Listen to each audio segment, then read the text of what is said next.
Voilà, bonjour à tous. J'avais envie aujourd'hui de vous faire connaître Gilles Corcos sur l'intelligence émotionnelle et de vous faire découvrir c'est quoi l'intelligence émotionnelle, parce qu'on parle souvent d'alphabétisation émotionnelle, des émotions. Et là, voilà, donc là j'avais envie de vous faire rencontrer Gilles Corcos qui est expert en intelligence émotionnelle et qui travaille avec ça. Et ça fait des années, d'ailleurs, si tu peux dire deux mots de ta rencontre avec l'intelligence émotionnelle, ça fait très longtemps que tu travailles avec ça et que tu connais ce domaine. Ouais, Alors, Gilles. c'est vrai que les émotions, ça m'a tout de suite interpellé. Et, après un long travail thérapeutique, je me suis dit, tiens, un sujet qui sort de ce que j'avais l'habitude de voir. Et pour moi, c'est ce qui est à la croisée de tous les chemins, que ce soit thérapeutique ou en développement personnel. C'est le tronc commun. C'est vraiment l'essentiel, c'est l'émotion et comment se libérer de l'émotion. Et moi, quand j'ai commencé ma carrière professionnelle, c'est vrai que les émotions, ça venait m'envahir et je ne comprenais pas ce qui se passait. Et donc, je me suis intéressé à ça et j'en ai fait mon métier, quoi. Mhm. Hein. Ok. Et donc, pour moi, l'intelligence émotionnelle aujourd'hui, c'est quelque chose qu'on a tous. C'est une forme d'intelligence parmi d'autres, hein, on en a d'autres évidemment. Euh, mais cette intelligence nous permet d'être connectés à nos émotions, d'utiliser nos émotions dans tout leur potentiel. Mhm. Et pas seulement effleurer l'émotion, mais juste aller au fond de l'émotion et aller jusqu'à ce que l'émotion soit libérée, parce que la fonction de l'émotion, c'est ex-motion, c'est un mouvement vers l'extérieur, l'émotion. Sa fonction, c'est de sortir, c'est de transmettre un message, de donner une information à la conscience, à notre conscience, pour être libérée. Et donc l'intelligence émotionnelle, c'est cette capacité qu'on a tous à nous relier à nos émotions, à faire en sorte que nos émotions soient reliées au sens de la vie, soient reliées à notre vitalité, quoi. Mhm. En quoi ça se distingue des thérapies qu'on trouve comme la Gestalt, l'intelligence émotionnelle, la PNL, enfin voilà. Ou est-ce que c'est parmi les thérapies une thérapie aussi? Alors pour moi, je ne veux pas en parler comme une thérapie, d'abord parce que je ne me considère pas comme thérapeute, mais je me considère comme quelqu'un qui s'intéresse à quelque chose de naturel, que sont les émotions, et c'est donner la parole à nos émotions. Mhm. Alors effectivement, l'effet, ça peut avoir un effet thérapeutique, ça peut avoir un effet de libération de soi, de soulagement, de bien-être. Mais ce qui m'intéresse, c'est vraiment de faire en sorte que nos émotions ne soient plus un frein, ne soient plus... c'est un peu comme les nuages qui viennent empêcher de voir la lumière, le ciel et l'espace. C'est être capable de remplir notre fonction naturelle, en Mhm. fait. Hein. Ouais. C'est-à-dire donner la parole à nos émotions comme il se doit. C'est comme donner la parole à notre corps et quand il s'exprime à travers la douleur, c'est pareil. C'est dire, ok, je vais écouter mes émotions. Et l'effet que ça fait, ce que j'ai remarqué, c'est que il y a un effet de libération, un effet de soulagement, de bien-être aussi. Et les personnes que j'accompagne ont le sentiment d'être davantage elles-mêmes et pas décalées par rapport à ce qu'elles sont profondément. Et pas avoir ce qu'on appelle des sous-personnalités qui viennent masquer ce qu'elles sont vraiment. Mhm. Oui, donc tu parlerais de se rapprocher de soi en authenticité. J'avais interviewé il n'y a pas très longtemps Jean-Philippe de Tonac sur les hommes sensibles, sur la masculinité. Et donc comme tu es un homme aussi, je me suis dit, je me faisais la réflexion, je me suis dit, tiens, mais peut-être ça ne m'étonne pas que ça fait une vingtaine d'années que tu t'es intéressé à ce sujet, de te rapprocher des émotions, déjà des tiennes, et puis ensuite de travailler là-dessus. Parce que les hommes, vous êtes souvent, on dit souvent que les femmes sont très émotionnelles par nature, et que les hommes, ils ont plus de pudeur, plus de mal à aller dans le monde des émotions, de leur vulnérabilité. Alors est-ce que ça résonne? Parce qu'il disait ça, Jean-Philippe de Tonac, que j'ai interviewé, qui a écrit un bouquin là-dessus. Et justement, il y a assez peu d'hommes encore aujourd'hui qui se sentent concernés pour aller vers le monde des émotions. Voilà, et c'est pas leur tasse de thé. Voilà, mais bon. C'est vrai que notre culture ne nous facilite pas la vie. Les hommes, c'est pas bien vu d'être un homme et de vivre ses émotions. C'est pas bien vu d'être un homme et de pleurer. Ouais. C'est pas bien vu d'être un homme et de rire aux éclats. Voilà, il y a un certain nombre de choses. La femme, par contre, elle, par le fait d'enfanter, est connectée davantage à ses émotions. Et donc, c'est un avantage qu'elle a, hein, c'est qu'elle est beaucoup plus proche de ses émotions que l'homme est proche de ses émotions. Ceci étant, être proche, ça veut dire quoi? Hein, nos émotions, elles sont à l'intérieur de nous. Hein. C'est l'accès à nos émotions qui est important. Ce n'est pas les émotions elles-mêmes, parce qu'on vit tous ces émotions de la même manière. Sauf qu'on n'a pas accès, ou on a accès.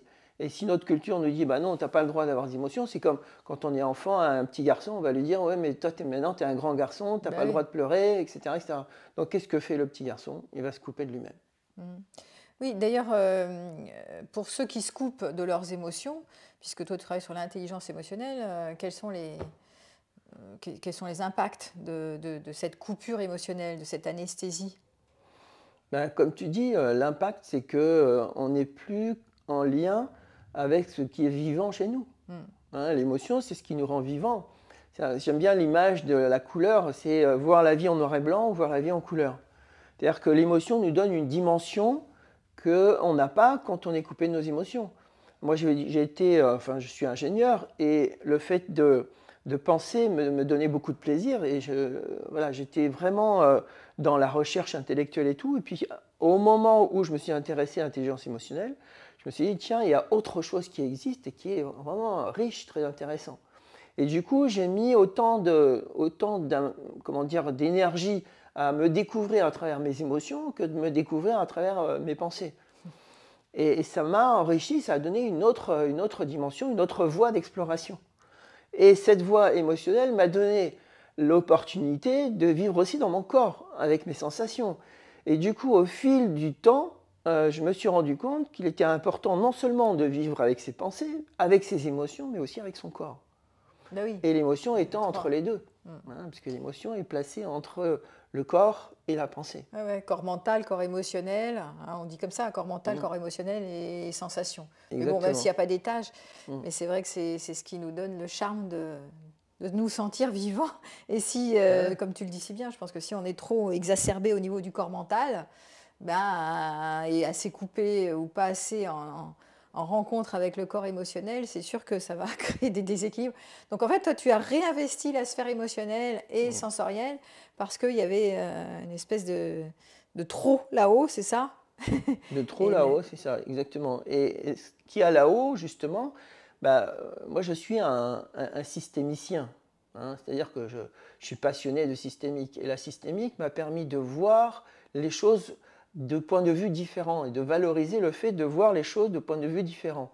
Et les émotions, c'était un point de vue différent. Le corps est un autre point de vue. Mais c'est des langages qui sont différents et ces langages viennent se compléter. Et donc la richesse, notre richesse à nous, complète, c'est une richesse qui est multiple, évidemment. Ce n'est pas une richesse cognitive, ce n'est pas une richesse émotionnelle. Notre richesse, elle est multiple. Et donc le fait de créer notre unité va être enrichi par cette multiplicité. Et c'est l'aller-retour entre le multiple et l'unique. Hein, dans la mystique, on dit bien réunir la dualité en une unité. Ben, c'est exactement pareil. La dualité ici est une multiplicité en fait de points de vue qui va faire la richesse de chacun et ma richesse. Je prends un exemple très concret, c'est un consultant qui vient me voir en me disant ben voilà, ça fait 2 ans que je cherche du travail et j'arrive pas à trouver. C'était quelqu'un qui était très, très intelligent. Et je me disais, mais qu'est-ce qui se passe? Et donc, au fil du temps, je lui pose des questions sur bah, comment il se sent, etc. Et puis, il me regarde d'un air béat en me disant, mais je ne vois pas ce que vous voulez dire par là. Et puis, une séance, 2 séances, et puis au bout de quelques séances, il se met à pleurer en sanglots, un homme. Et il pleure, il pleure, il pleure. Et à la fin de la séance, il continue à pleurer. Donc, je l'ai invité à se mettre à la cuisine. Et j'ai reçu une autre personne. C'est quoi? Il s'est passé quoi entre-temps? Il s'est passé qu'il a lâché tout ce qui était retenu et caché par son éducation, tout ce qu'on lui a appris. Et tout ça l'empêchait de trouver du travail. Mm. Parce que ses interlocuteurs sentaient qu'il y avait quelque chose qui n'était pas cohérent, qui n'était pas vrai chez lui. Et au moment où il a lâché toutes ses émotions, il a pu pleurer, et ben 2 semaines après, il avait trouvé du travail. Donc ça a un impact sur notre vie quotidienne. Ce n'est pas juste nous libérer nos émotions, c'est c'est vraiment être dans une forme d'efficacité, de puissance, d'épanouissement. On ne peut pas se passer de nos émotions, c'est pas possible. Mhm. Donc tu inviterais les auditeurs, ceux qui nous écoutent, à quoi par rapport à ce thème de l'intelligence émotionnelle? Alors moi, ce que j'aime bien, c'est la simplicité, vraiment. Je les inviterai à faire ce qu'ils savent faire, mais qu'ils n'ont pas l'habitude de faire, c'est se reconnecter à ses émotions, c'est-à-dire prendre le temps, et là on parlait de la lenteur tout à l'heure, prendre le temps d'écouter ce qui se passe à l'intérieur et de dire, bon, bah, c'est quoi? Quelle est l'émotion qui me traverse là maintenant? Prendre le temps de se connecter régulièrement pendant des pauses, pendant son travail, ou le soir, ou pendant le dîner, à n'importe quel moment, chaque fois qu'il y a quelque chose, comme par exemple faire un échange comme on le fait maintenant, c'est comment je me sens là maintenant. Ouais. Bah, la question, c'est comment je me sens. Revenir à exactement, c'est très simple. Mais encore faut-il le faire et penser à le faire régulièrement, Ouais. de façon à rester connecté à soi. Et plus on va le faire, et plus on va aller en profondeur dans l'émotion. Et donc dans le vécu, dans le vivant, j'ai envie de dire. Donc en fait, l'indication, d'ailleurs c'est marrant parce que c'est souvent ce que je donne à faire à mes patients en leur disant remettez-vous en contact avec votre ressenti, c'est-à-dire la part enfant en vous, en demandant de l'adulte à l'enfant, bon, l'interviewer en disant mais qu'est-ce que tu te sens, comment tu te sens maintenant, donc comment je me sens maintenant, qu'est-ce que je ressens. Évidemment, ça va être triste, joyeux, content, mécontent, honteux, fier, machin. Et moi, je vais un peu plus loin en disant, mais après l'interview, c'est bon. Si je me sens dans quelque chose de plutôt lourd, de triste, par exemple, c'est quoi le problème, tu vois, alors, est-ce que toi, tu vas aller voir quel est le problème ou quel est le besoin qui est derrière pour trouver une option ou est-ce que tu t'arrêtes juste au niveau de comment je me sens? Bon, bah, je me sens un peu triste, je laisse ça me traverser et puis ça circule, quoi. C'est comment tu navigues avec ça? Alors, moi, j'essaye de pas trop intellectualiser. Alors, c'est vrai qu'en communication non violente, on fait le lien entre Les l'émotion et besoins. le besoin. J'essaye de pas faire ça et de laisser la parole à notre intelligence émotionnelle, rester dans l'émotionnel. C'est-à-dire que je vais regarder ce qui se passe à l'intérieur et je laisse mon émotion s'exprimer. Et elle va me montrer des choses. Elle peut s'exprimer de plusieurs façons. Elle peut s'exprimer à travers mes sensations corporelles. Elle peut s'exprimer à travers le langage émotionnel, qui sont les images. Hein. Le rêve, c'est par excellence le langage émotionnel. Et donc, il y a des images qui vont me traverser quand je vais regarder à l'intérieur de moi. Ou alors, il peut y avoir des mots, des phrases qui vont ressortir. Donc, mon intelligence émotionnelle, ce n'est pas strictement réservé aux émotions. C'est le lien entre mes émotions et mes pensées, voire mes croyances, qui sont en lien avec ces émotions, et mes sensations qui sont en lien. Donc, je vais laisser exprimer tout ça, et ce n'est pas par ma volonté que ça va se passer, c'est vraiment en écoutant ce qui se passe, en me disant en toute humilité, ok, je vais apprendre de mon émotion. D'accord. Donc c'est un travail d'association libre. Tu fais rencontrer l'émotion, voilà, qu'est-ce que je sens? Bon, par exemple, je suis triste. Et après, la personne, elle va associer librement et elle va tomber sur une image ou sur une pensée ou sur une sensation. Est-ce que c'est ça que tu es en train de nous dire? Oui, ça fait penser à l'association libre. Pour moi, l'intelligence émotionnelle, c'est une intelligence à part entière. C'est plus que l'association libre. C'est vraiment un voyage. Pour moi, c'est presque un voyage initiatique. L'émotion, elle nous amène à voyager à l'intérieur de nous. Et elle peut nous amener très très loin. Encore faut-il que je fasse confiance à cette émotion et que je la laisse s'exprimer. Et plus je vais être dans cette humilité, dans cette simplicité, dans cette écoute de l'émotion, plus je vais considérer qu'elle est riche et plus elle va me montrer de choses et me montrer des choses qui sont à l'origine de cette émotion. Si c'est de la colère, elle va me montrer qu'est-ce qui est à l'origine de cette colère. Et ça peut aller très très loin. Ça peut être une colère qui vient de mes arrière-grands-parents, ça peut être une colère qui vient de quand j'étais dans le ventre de ma mère, ça peut être une colère qui vient de mon enfance à ma naissance. On ne sait pas. Et ça peut venir de N générations comme ça peut venir d'avant-hier. Mais par exemple, si on prend la peur, par exemple, la personne, elle va sentir sa peur, et après, en association libre, c'est ça que tu dis, elle va d'un coup tomber sur une pensée ou une image ou un souvenir ou un symbole ou n'importe quoi qui l'amène Exactement. avec cette émotion. Ça, Exactement. c'est l'expression libre en fait. Voilà, tu sens ta peur et après, qu'est-ce qui te vient? Est-ce que c'est ça que tu fais? c'est de l'expression libre et c'est surtout une posture de vie. C'est une posture d'écoute. Ouais. Mais une posture d'écoute complète en acceptant de se laisser surprendre par l'émotion. Oui, qu'est-ce qui vient? Qu'est-ce qui vient juste après? Qu'est-ce qui vient? Qu'est-ce qui vient? Exactement. Et une fois que bon, la personne a dit bah, qu'est-ce qui vient? Ben voilà, il vient que j'ai peur de ci, de ma, enfin plein de trucs. Qu'est-ce que t'en fais? T'en fais rien? Enfin, t'es juste Je reste connecté à mon corps. toi quand Quand je t'es vais questionner accompagnant. l'émotion, voilà, je reste questionné, je reste à l'écoute de ce qui se passe, que ce soit accompagnant ou accompagné. L'accompagné, ce que je lui demande, c'est de rester vraiment à l'écoute de ce qui se passe sans a priori. Parce que le mental a tendance à avoir des a priori, à interpréter, à faire un diagnostic, à faire ci, à faire ça. Mais ce n'est pas ce qu'on demande. Justement, toute l'intelligence de la personne, elle est dans le fait d'accepter de se laisser surprendre. Or, le mental, elle connaît. L'habitude, elle connaît. On a l'habitude de penser toujours les mêmes choses, hein, Ouais, on l'avait dit. ça c'est sûr. Et c'est ça l'intelligence, c'est cette capacité à sortir de l'habitude, c'est-à-dire à aller dans l'inconnu. Et ça, c'est un vrai travail de fond.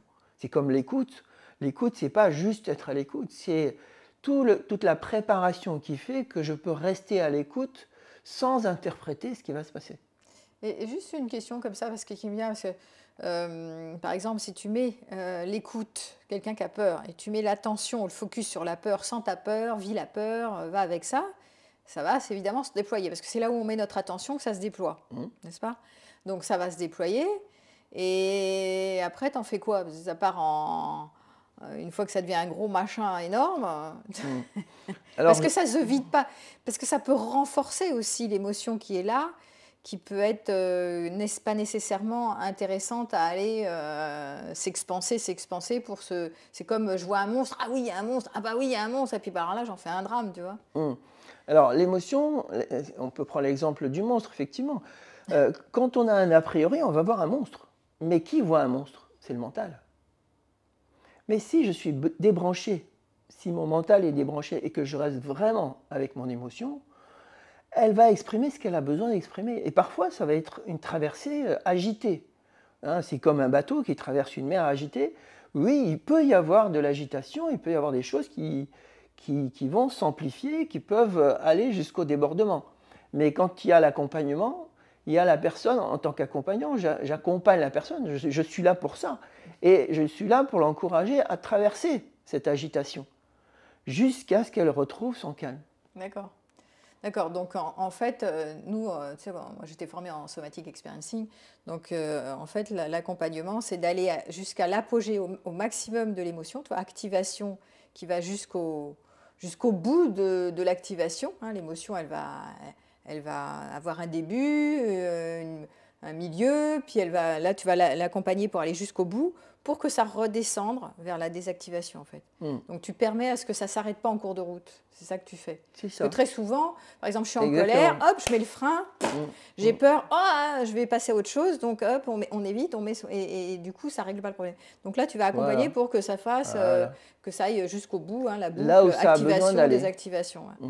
Donc ça, c'est ce que tu fais. Ce qui n'est pas du tout la même technique que le mindfulness, hein, parce que je suis en train d'associer aussi sur le mindfulness, où on est au contraire, on est observateur de tout ce qui se passe, mais sans aller, par exemple, on va regarder l'émotion passer, oh, je regarde la peur, on ne va pas aller vraiment, tu vois, aller au bout de sentir la peur et d'aller à son apogée, hein, ou à l'apogée de la colère, Alors, par exemple. juste un correctif, c'est intéressant.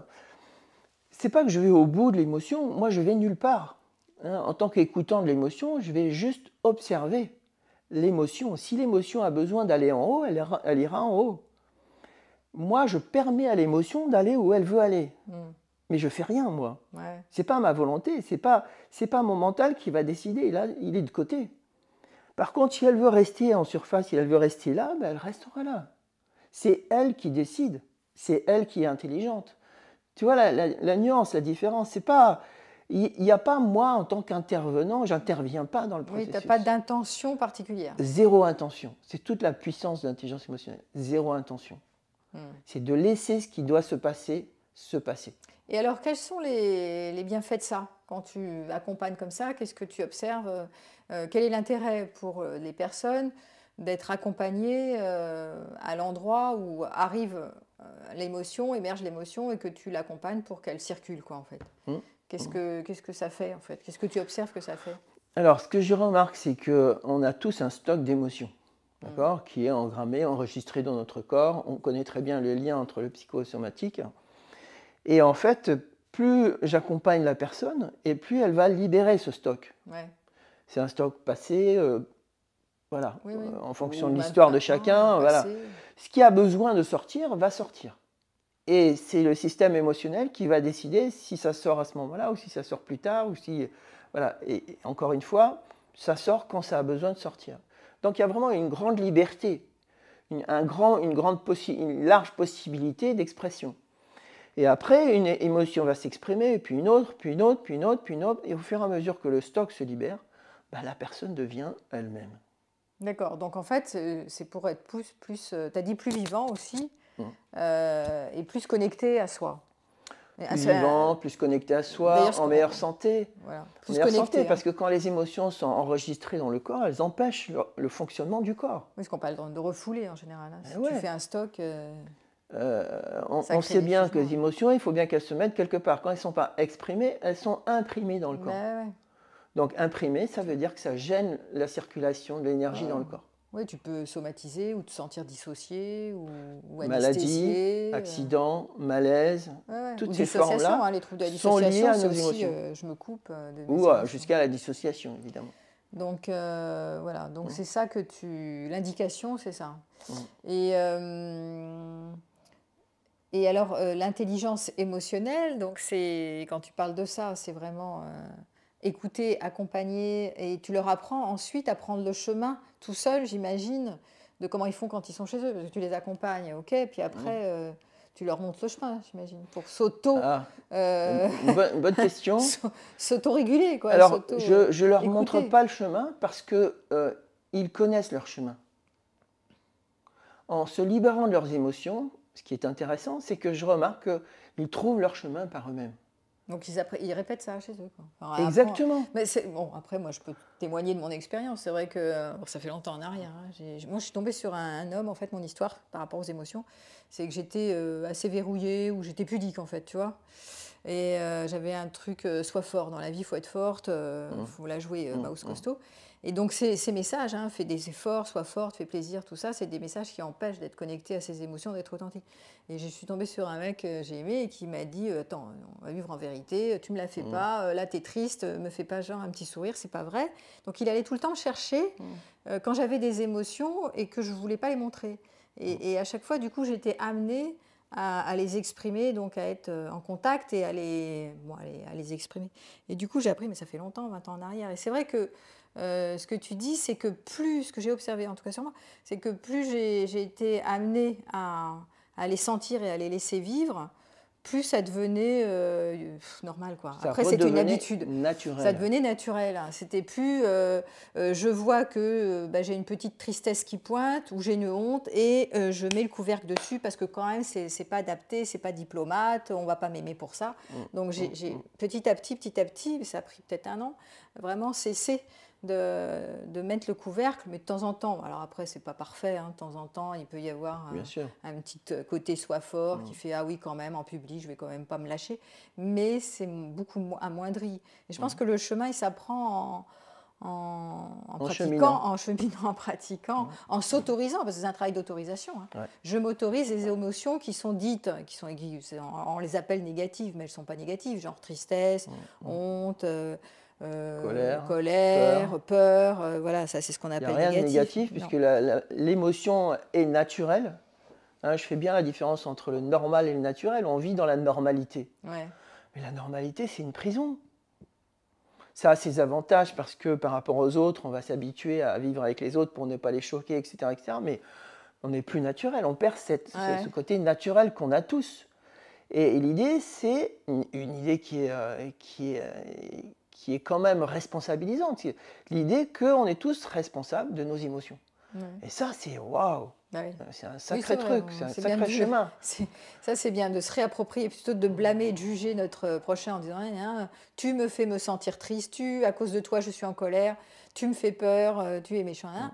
C'est moi qui vis cette émotion et c'est vrai que Exactement. de prendre la responsabilité de son émotion, c'est se réapproprier. C'est vrai que ça c'est vraiment ça c'est un petit un, c'est une base. Il faut connaître ce truc, il faut Mmh, avoir mmh, pigé mmh, mmh. que ce qui est important, effectivement, comme tu le dis, c'est de prendre l'entière responsabilité des émotions qui nous traversent. D'ailleurs, Parce quand que l'autre, on... il est comme il est, à la limite. Il Ah appuie sur le oui, bouton, bien sûr. mais Ben, bien sûr. La personne, elle peut dire la même chose et toi et moi, on va réagir de façon différente. Pourquoi? parce qu'on n'est pas les Parce mêmes. qu'on a deux histoires différentes. Bah ouais. Donc, on est responsable de nos émotions. Bah ouais. Et dès le moment où chacun prend la responsabilité de ses émotions, il va trouver la puissance de libérer l'émotion. Ouais. Mais s'il considère que c'est l'autre qui met l'émotion, qui génère cette émotion, il est impuissant. Bah ouais. Non, ça c'est très vrai. Ouais. Ça c'est vraiment juste. Bon, est-ce que tu as envie de rajouter quelque chose? Donc toi, on te retrouve, donc Gilles Corcos, hein. Vous retrouverez son site je mettrai les liens pour que vous puissiez le retrouver.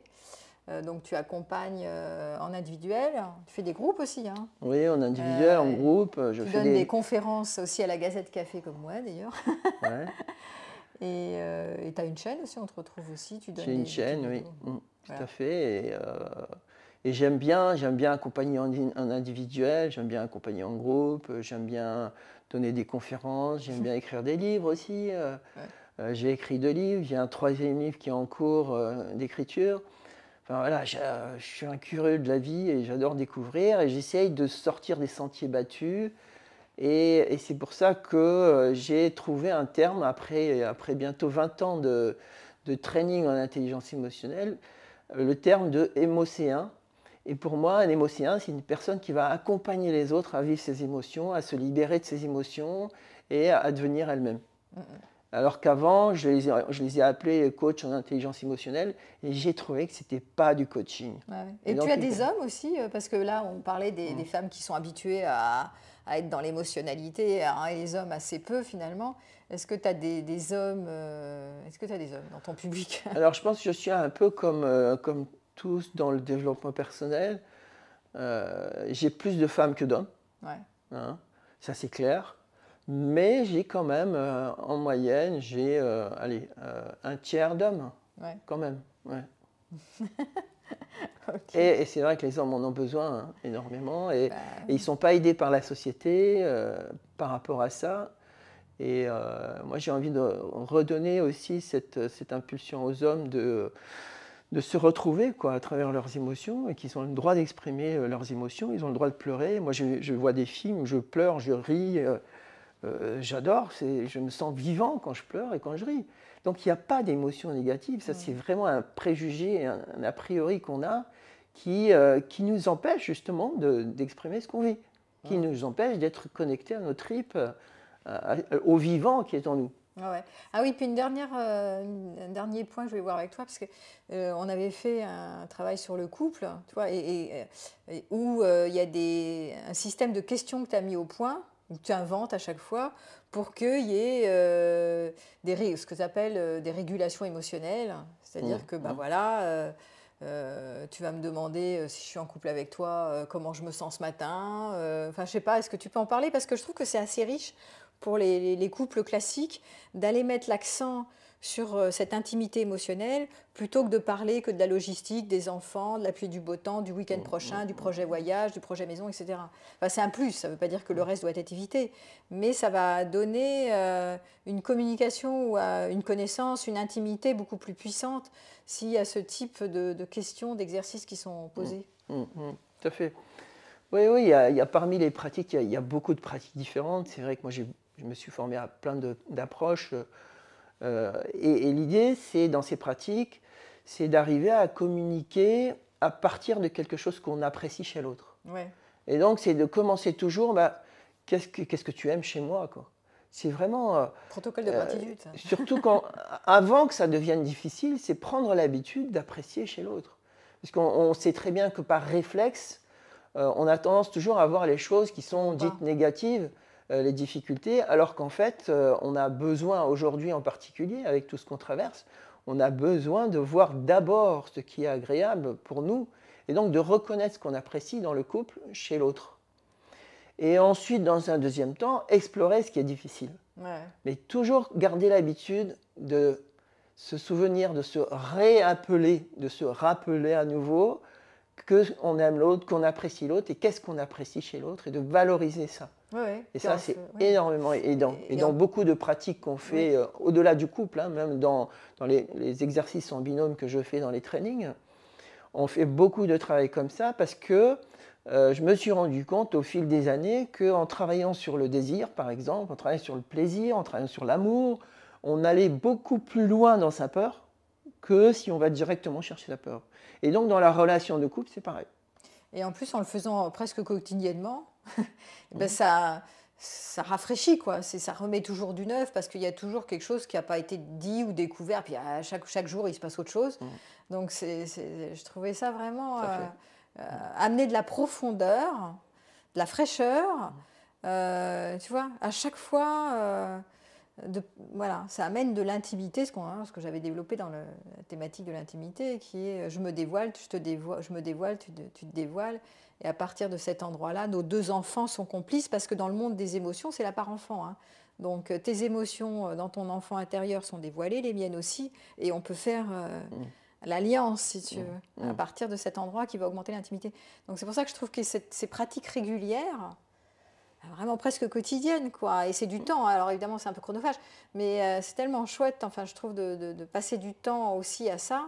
Sinon, on est vite envahi par le quotidien, en fait. Mais tu vois, quand tu dis, c'est intéressant, parce que quand tu dis c'est du temps, on est vite pris par ça, mais le temps, comment on a envie de l'utiliser dans notre journée? Tu vois, c'est ça aussi. C'est quoi mon choix? Est-ce que je veux utiliser mon temps à rester dans le mental, à rester dans des choses qui sont très là-haut, ou est-ce que je veux mettre de l'émotion dans mon quotidien?